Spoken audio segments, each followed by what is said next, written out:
What is up, everybody? I am George Mossey. Say hello to my co-host, Cherona. So, 90 Day Fiance, The Other Way, Season 4, Episode 4 is aired. We are back. This is part 2, The George Mossey Show. So, we need to talk about Chris and Jamie. So, we're watching after their first night in Colombia. So, we had talked about this kind of last week. We were worried about chemistry between Chris and Jamie because they had been in a full online relationship.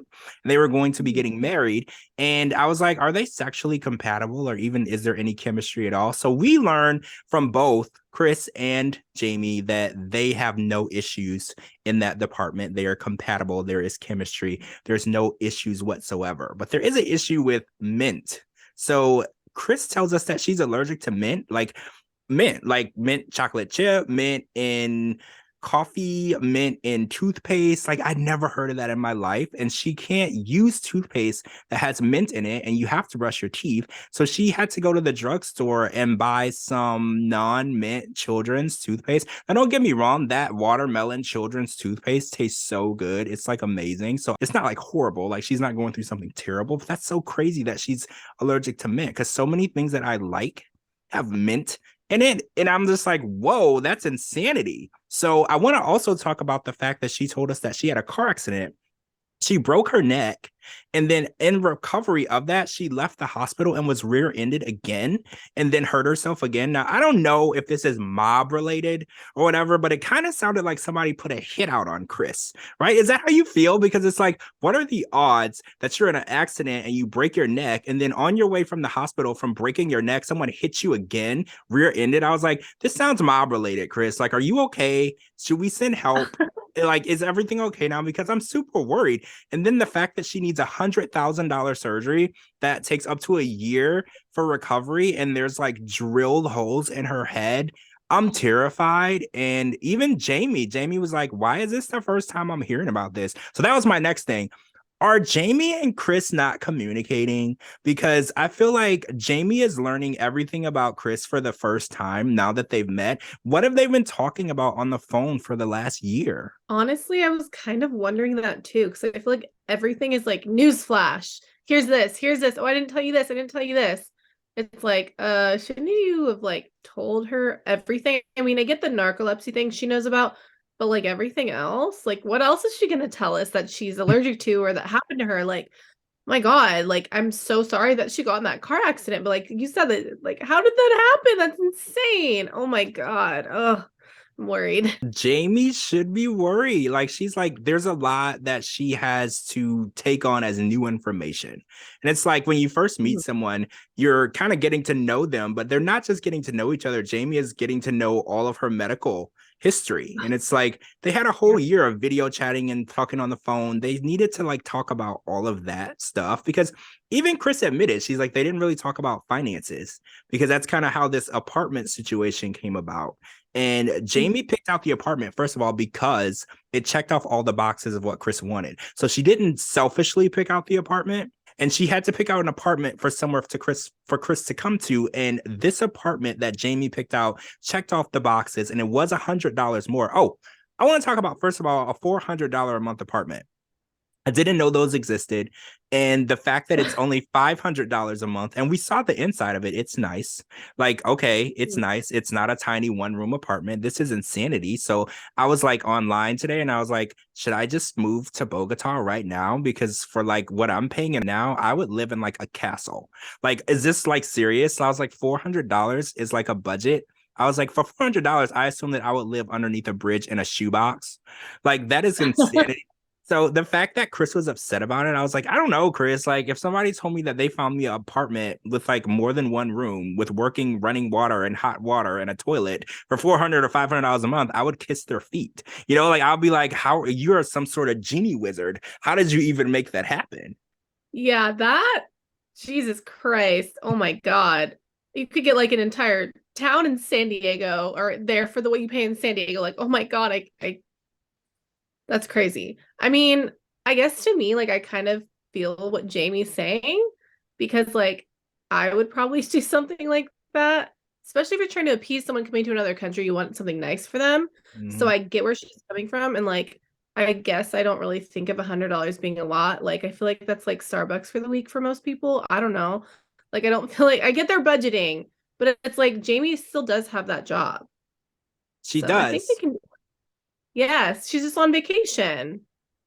Yeah, and she offered to help. She was like, I still have my job. I can help with the bills. And I thought that that was really nice of her to say because Chris had already made it clear that she was going to take care of the bills and take care of the apartment because apparently Jamie moved out of the apartment that she was already in to do this. Mhm. So she was like, well, since you did that, I'm going to take care of it. And I thought that it was nice of her because Jamie didn't have to offer. She already had a place. She already had a Yeah. life before. So the fact that she's willing, it makes me feel differently because I know last week I said some stuff about Jamie and her intentions. Now I feel bad because I feel like her intentions aren't negative. She did say that she would help if needed. Now I feel like it's Chris who's just being a little weird about the $100. Like I spend more than $100 when I have a layover at the airport. Like I buy like magazines and food and drinks and like I spend more. Like I'll buy a t-shirt of wherever I'm at. Like I'm just boredom is my worst enemy. So it's like $100, like seriously, and you get to live in this nice apartment. Like I don't know. I feel like that's a little extra for Chris. I think Chris should be like, I'm glad that you found the place that met all of my criteria because her criteria was probably hard to meet. Yeah, no, I feel that because like $100 is like three things at Target. Like, I don't know.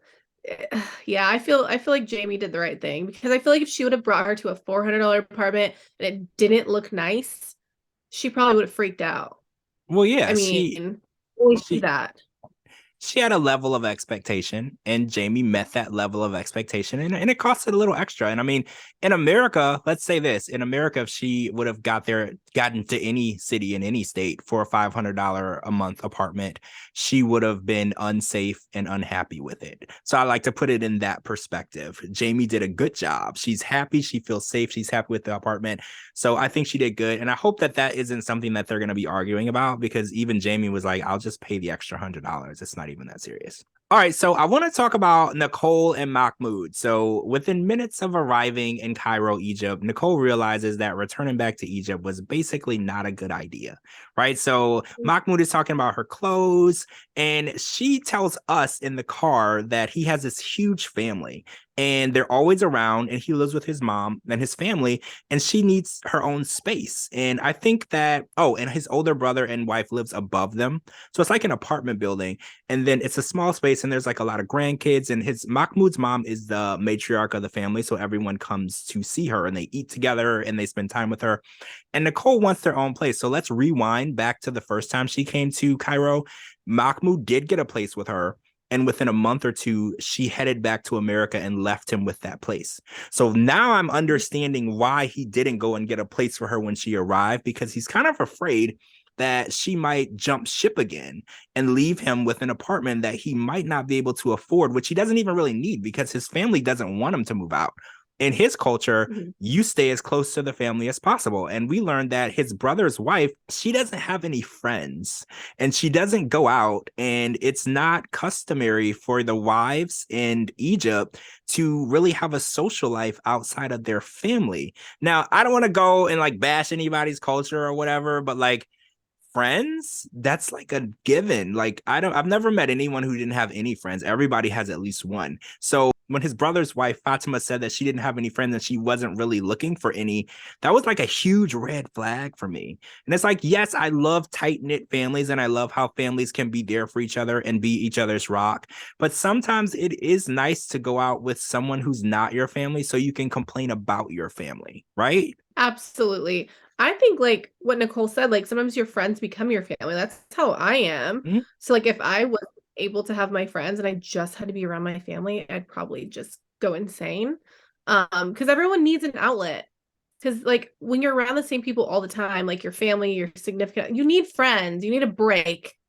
Like, oh my God, I'd die. Well, it seems like there's all these red flags, and Nicole is like, I want you to meet me halfway, and I want you to like not ask me to have all these restrictions. So Mahmoud threw the "you told me" card because when she was there the last time, she agreed that she would wear the hijab, she would cover her body, she would do all of the things that his religion asked. And apparently, when she says that she doesn't want to do that, he takes that as like direct disrespect towards his religion.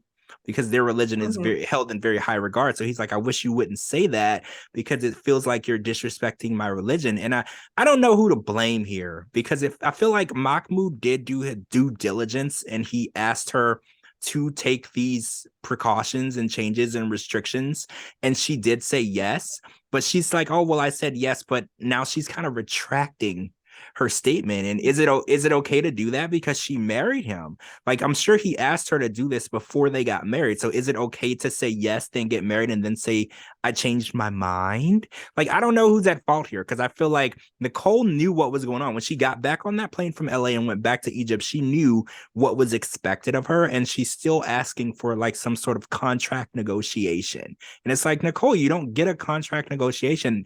In his culture, you can't walk around without covering your body if you're a man's wife.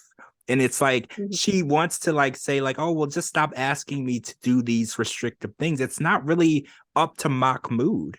This is his culture. These rules were kind of created before him, before his father, before his father's father were even born. You can't really ask them to change something that they had no hand in creating. These are just the rules. Yeah, I mean, she knew exactly what she was getting into. She's been there, left, came back, and she knew when they got married that this is what was going to have to be happening. Like, I don't know where the disconnect is. Like you said, like there's not really like a contract to get out of it for free because that's the country that you're in. And like Yeah. she said when he first got there, she's like, "Are we gonna go to jail for hugging too much?" Like, if you already know that you can't even show that much affection, what makes you think that you're gonna be able to walk around with this man not dressed how you're supposed to be dressed in that country where you live? I don't know. That's crazy. I just want to know why she went back, because she says that she loves him. And obviously he said he loves her, but love isn't going to be enough in this situation. And she told her friends and she told her family back in LA, she was like, I can't submit to the things that he wants me to do. But yet here we are. She's back in Cairo. She's back unhappy in the apartment with his family, and she feels outnumbered by all the people there. And she just doesn't feel like she can be herself, which I have no issue with that and how she feels, because she should be able to be herself. She should feel free enough to be herself wherever she is in that relationship. But again, I feel like the option would have been to end that marriage and not go back, because going back to a situation that you were completely unhappy in doesn't make sense. Like, it's not going to change. Like she said, the problems were waiting in Cairo when she arrived. They didn't disappear. They just revisited. And I just don't know why she went back, because I feel like Mahmoud is getting his hopes up, because he's like, I'm hoping she's here to stay. I'm hoping she's going to be here and we're going to start our family together and start our lives together. And I don't see that. I see her leaving and jumping ship again, because she's not the type of person to change for a man. Even her dad said that. Her dad was like, she's not the type of person to change for anyone. So the idea that she's going back supposedly to change for this man, it doesn't make sense. And I feel like she's going to be back on a plane once again, back to LA. And I hope it'll be the last time, because I don't know, playing these games with Mahmoud and his heart, it's probably unfair to him, because he really does love her. Yeah, I think it's very unfair to him because like you said, why did you go back? She seems to hate everything about the country and the rules and the relationship. And they don't really get along. Why did you go back? Like, I don't know what else to say. Yeah, that's it. It's just like you have to end the relationship. And I know it's hard, because she probably does love him, and love is never going to be enough to overcome the obstacles of this relationship. So she's gonna have to end it and just rip the band-aid off. I'm a rip the band-aid off type of person. Like, you gotta just say, okay, this isn't gonna work, it's over. And unfortunately, that's kind of where this is leading. And I'm just watching it, and it's like it's inevitable for me. Like, when I watch her talk to him and they have these consistent fights and issues, like, well, I know where this is going. It's going exactly to that spot. All right, guys, that's all the time we have. I'm George Mossey. Say thank you to my co-host Cherona for joining me today. This is the George Mossey Show, a 90 Day Fiance Happily Ever After, Season 4, Episode 4. Make sure you are watching with us next week, because we're finally going to meet Osama and see him in his own element, which he likes to skateboard. So I want to watch some of that, right? That's an interesting thing to do when you have a 67-year-old fiance. We'll talk to all of you guys really soon.